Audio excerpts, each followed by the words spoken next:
సమయం రాత్రి 12:30 గంటలయ్యింది. ఒక చిన్న పల్లెటూరు చివరన పాత గిడ్డంకి దగ్గర మబ్బులు దట్టంగా కమ్ముకుంటున్నాయి. వర్షం ఆగిపోయినా గాలి మాత్రం చల్లగా వీస్తుంది. అక్కడికి వెళ్ళిన ఫోటోగ్రాఫర్ రాహుల్ కెమెరా పట్టుకుని నడుస్తున్నాడు. 3 ఏళ్ల క్రితం ఆ గిడ్డంకిలో ఒక కుటుంబం మాయమైందనే నిజమైన ఘటన కోసం ఒక డాక్యుమెంటరీ తీయడం కోసం అతను వెళ్ళాడు. దగ్గరికి వెళ్ళే కొద్దీ పాత తలుపు కిర్రున తెరుచుకున్నట్టు గాలిలో ఒక శబ్దం వినిపించింది. రాహుల్ తన టార్చ్ లైట్ ఆన్ చేసి జాగ్రత్తగా లోపలికి అడుగుపెట్టాడు. గోడల మీద పాత రక్తపు మరకల్లా కనిపిస్తున్న చీకటి పాచులు, చెదిరిపోయిన కుర్చీలు, గాలి తాకినట్టు కదిలే తెరలు. స్థలం ఏం చెప్తుందో అని అర్థం కాక అతడికి వెన్నులో చలి పుడుతుంది.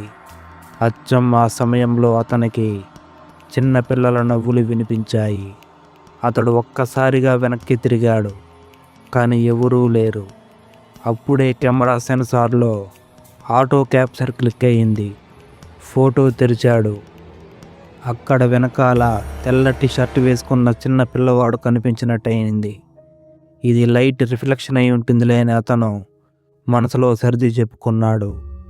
కానీ ఆ క్షణం నుండి కొంత శబ్దం డోంట్ స్టే అని వినిపించింది. రాహుల్ మళ్ళీ ఆ మాట వినడానికి కొద్దిగా నిశ్శబ్దంగా నిల్చున్నాడు. మళ్ళీ గాలి వాన మొదలైంది. లైట్ ఫ్లికర్ అయింది. కెమెరా రికార్డింగ్ ఆటోమేటిక్గా స్టార్ట్ అయింది. రాహుల్ బయటికి వెళ్ళాలనుకున్నాడు, కానీ తలుపు సడన్గా మూసుకుపోయింది. టార్చ్ కాంతి ఒక మూలకు పడింది. అక్కడ చీకటిలో కూర్చొని ఉన్న షాడో సడన్గా కన్నులు తెరిచాయి.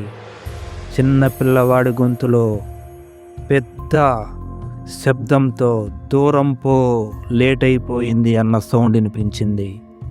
రాహుల్ గుండె దడదడలాడుతోంది. అతడు కెమెరా రికార్డింగ్ ప్లే చేశాడు. ఆ ఫోన్లో ఒక చిన్న పిల్లవాడు స్పష్టంగా కనిపిస్తున్నాడు. ఆ పిల్లవాడు ఏం చెప్తున్నాడంటే, అక్కడే మమ్మల్ని పాతిపెట్టారు. ఇంకా చెప్పబోతుండగా వీడియో